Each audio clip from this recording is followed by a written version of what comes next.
cleaning magic. Inside the hollow of the great oak, Dotori's room was a whirlwind of chaos. Wooden blocks, half-eaten acorns, and colorful picture books were scattered everywhere. Dotori sat in the middle of the mess, trying to build a tall tower, but there was hardly any floor left to stand on. He sighed, feeling a bit overwhelmed by the mountain of toys surrounding him. Suddenly, the round wooden door creaked open. Mom Squirrel, whom everyone called Nona, peeked inside with a playful glint in her eyes. She didn't look upset at all. Instead, she was holding a sparkly feather duster that shimmered in the sunlight. "Oh my, Dotori," she exclaimed. "I think a messy forest sprite has moved into your room. Would you like to use some magic to chase it away?" Dotori's ears perked up. "Magic? Real magic?" he asked, standing up.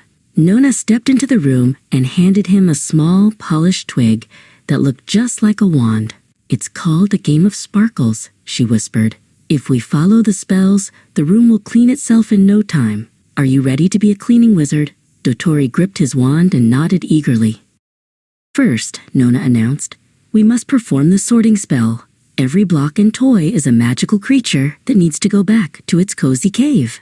Dotori cheered and began to zap the blocks with his wand before tossing them into his large wicker toy bin.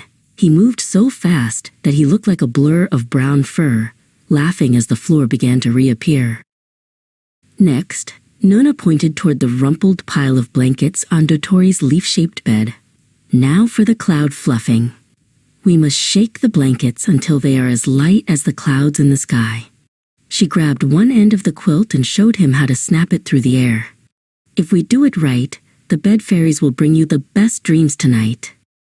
"The final spell is the dust bunny chase," Nona cried.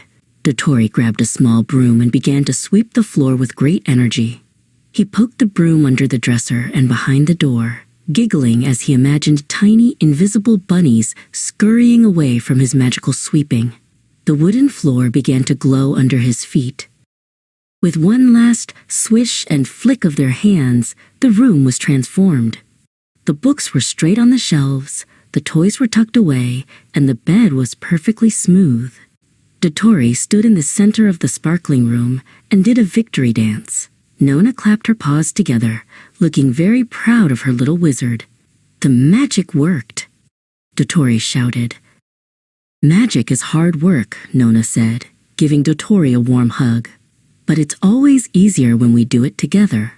To celebrate their success, they sat on the clean rug and shared a plate of delicious, honey-glazed hazelnuts.